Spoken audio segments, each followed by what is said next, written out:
വചനവീഥിയിലൂടെ father ജെ.ബി. Puthur. വിശുദ്ധ ലൂക്കാ രചിച്ച നമ്മുടെ കർത്താവ് യേശുമിശിഹായുടെ പരിശുദ്ധ സുവിശേഷം. അധ്യായം 10, 17 മുതൽ 20 വരെയുള്ള വാക്യങ്ങൾ. 72 പേർ മടങ്ങിയെത്തുന്നു. 72 പേരും സന്തോഷത്തോടെ തിരിച്ചു വന്നു പറഞ്ഞു, കർത്താവേ, നിന്റെ നാമത്തിൽ പിശാചുക്കൾ പോലും ഞങ്ങൾക്ക് കീഴ്പ്പെടുന്നു.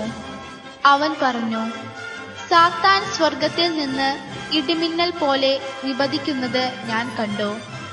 ഇതാ, പാമ്പുകളുടെയും തേളുകളുടെയും ശത്രുവിന്റെ സകല ശക്തികളുടെയും മീതെ ചവിട്ടി നടക്കാൻ നിങ്ങൾക്ക് ഞാൻ അധികാരം തന്നിരിക്കുന്നു. ഒന്നും നിങ്ങളെ ഉപദ്രവിക്കുകയില്ല. എന്നാൽ പിശാചുക്കൾ നിങ്ങൾക്ക് കീഴടങ്ങുന്നു എന്നതിൽ നിങ്ങൾ സന്തോഷിക്കേണ്ട. മറിച്ച് നിങ്ങളുടെ പേരുകൾ സ്വർഗത്തിൽ എഴുതപ്പെട്ടിരിക്കുന്നു എന്നതിൽ സന്തോഷിക്കുന്നു. മൂല്യബോധത്തിന്റെ മുൻഗണന യേശുവിന്റെ വീക്ഷണത്തിൽ. യേശു തന്റെ ദൗത്യ നിർവഹണത്തിന്റെ ഭാഗമെന്ന നിലയിൽ 12 പേരെ പ്രത്യേകം തിരഞ്ഞെടുത്ത് പരിശീലിപ്പിച്ച് ഒരു ചെറു സംഘം എന്ന രീതിയിൽ രൂപീകരിക്കുകയുണ്ടായി. ശിഷ്യന്മാരുടെ സമൂഹം എന്നാണ് യേശു ആ സംഘത്തെ വിളിച്ചിരുന്നത്. ഓരോരുത്തരും ശിഷ്യന്മാർ എന്ന പേരിൽ അറിയപ്പെട്ടു. എന്നാൽ ഈ ചെറു സംഘത്തിന് പുറത്ത് അല്പം വിശാലമായ രീതിയിൽ മറ്റ് സംഘങ്ങളും യേശു രൂപീകരിച്ചിരുന്നു എന്നതാണ് ഇന്നത്തെ സുവിശേഷത്തിന്റെ വിവരണത്തിൽ നിന്ന് നാം മനസ്സിലാക്കേണ്ടത്. അത്തരത്തിൽ രൂപീകൃതമായ 72 പേരടങ്ങുന്ന ഒരു സംഘത്തെ പ്രത്യേക ദൗത്യങ്ങൾ അവർക്ക് നൽകിക്കൊണ്ട് സമൂഹത്തിന്റെ വിവിധങ്ങളായ മണ്ഡലങ്ങളിലേക്ക് അവരെ പറഞ്ഞയച്ച് അവർ അവരുടെ ദൗത്യം നിർവഹിച്ചതിന് ശേഷം തിരിച്ചു വന്ന് യേശുവിനോട് തങ്ങളുടെ ജീവിതാനുഭവങ്ങൾ പങ്കുവയ്ക്കുന്നതിന്റെ വിവരണമാണ് ഇന്നത്തെ സുവിശേഷം.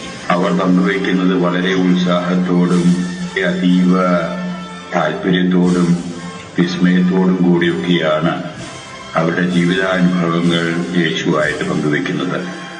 അവരുടെ ജീവിതത്തിൽ ഇന്നേ വരെ അവരനുഭവിക്കാനിടവരാത്ത പലതും അവർ ചെയ്യാനിടവന്നു എന്നുള്ള രീതിയിലാണ് അവരുടെ വിവരണം. അവർ പ്രവർത്തിച്ച പലതിലും അവര് മേന്മ നടിക്കുകയും വളരെ അഭിമാനബോധത്തോടുകൂടെ യേശുവിനോട് സംസാരിക്കുന്നതും യേശു സശ്രദ്ധം ശിവിച്ചതിന് ശേഷം അവരുടെ മൂല്യബോധത്തിൽ സംഭവിച്ചുകൊണ്ടിരിക്കുന്ന ചില മൂല്യശോഷണം അവരുടെ മുമ്പിലേക്ക് യേശു കൊണ്ടുവന്ന് അവരെ തിരുത്താനുള്ള ഒരു അവസരമായിട്ടും അതിനെ യേശു ഉപകരിപ്പിക്കുന്നതായിട്ടാണ് നാം കാണുന്നത്. യേശു അവരോടായിട്ട് പറയുന്നു, മക്കളെ, നിങ്ങൾ പലതും നിങ്ങളുടേതായിട്ടുള്ള പ്രവർത്തനത്തിന്റെ ഫലമായിട്ട് ചെയ്യാൻ നിങ്ങൾക്ക് സാധിച്ചു. അതിലഭിമാനം, നിങ്ങൾക്കും അതിൽ അഭിമാനിക്കാം.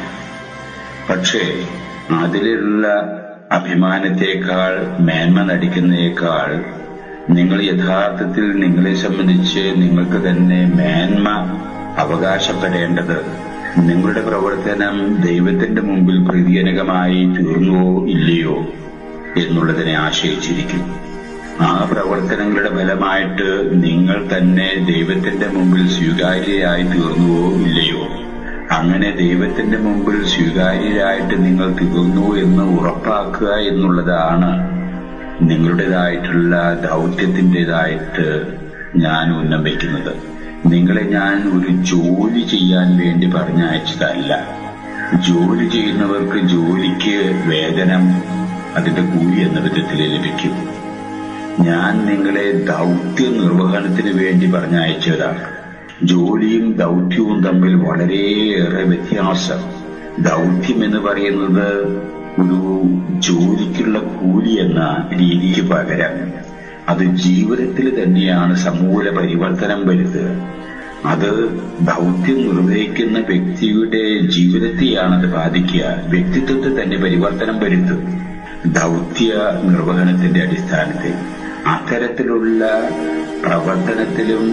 പ്രവർത്തനങ്ങൾ കാഴ്ചവെക്കുന്ന വ്യക്തികളിലും ഉണ്ടാകേണ്ട സമഗ്രമായിട്ടുള്ള ഒരു പരിവർത്തനം, ആ പരിവർത്തനത്തിന് നിദാനമാകുന്ന ദൗത്യങ്ങളാണ് നിങ്ങളുടെ ജീവിതത്തിൽ ഞാൻ പ്രതീക്ഷിക്കുന്നത്.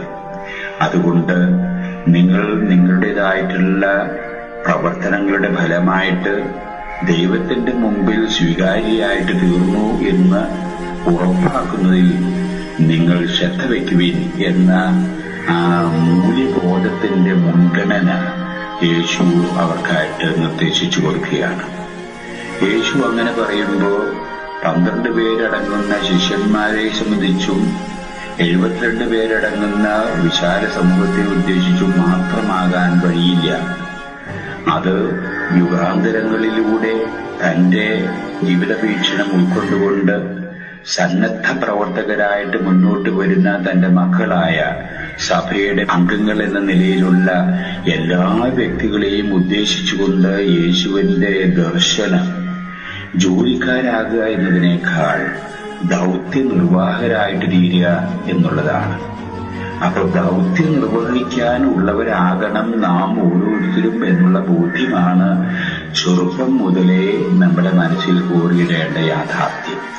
നമുക്ക് ആ ജോലി ചെയ്യാനുണ്ട്, ഈ ജോലി ചെയ്യാനുണ്ട് എന്നതിനേക്കാൾ എനിക്ക് എന്റെ ജീവിതത്തിൽ നിർവഹിക്കാനായിട്ട് ദൈവം തന്നിരിക്കുന്ന ദൗത്യം എന്താണെന്ന് കണ്ടുപിടിച്ച് ആ ദൗത്യം അതിന്റെ പൂർണ്ണതയിൽ നിർവഹിക്കാൻ സാധിക്കുക എന്നുള്ളതാണ് എന്റെ ജീവിതത്തിന്റെ കർത്തവ്യമായിട്ട്, എന്റെ ജീവിതത്തിന്റെ ലക്ഷ്യമായിട്ട് ഞാൻ കരുതേണ്ടത് എന്നാണ് യേശു ഇന്നത്തെ സുവിശേഷത്തിലൂടെ നമ്മോട് പറഞ്ഞു തരുന്ന യാഥാർത്ഥ്യം. അതുകൊണ്ട് ആ ദൗത്യ നിർവഹണം സാധിച്ചു എന്നൊരിക്കൽ യേശു കുരിശിൽ കിടന്നുകൊണ്ട് എല്ലാം പൂർത്തിയായിരിക്കുന്നു എന്ന സംതൃപ്തിയോടുകൂടെ ഈ ലോകത്തിലെ ജീവിതം അവസാനിപ്പിച്ച് വിട പറയാൻ സാധിച്ച ആ അനുഭവമായിരിക്കും ദൗത്യ നിർവഹണത്തിന്റെ ഫലമായിട്ട് നമ്മളിൽ ഉണ്ടാകേണ്ടത്. പൗലോസ്ലീഹ പറയുന്നത്, ഞാൻ എന്റെ ജീവിതത്തിന്റെ ഓട്ടം പൂർത്തിയാക്കി.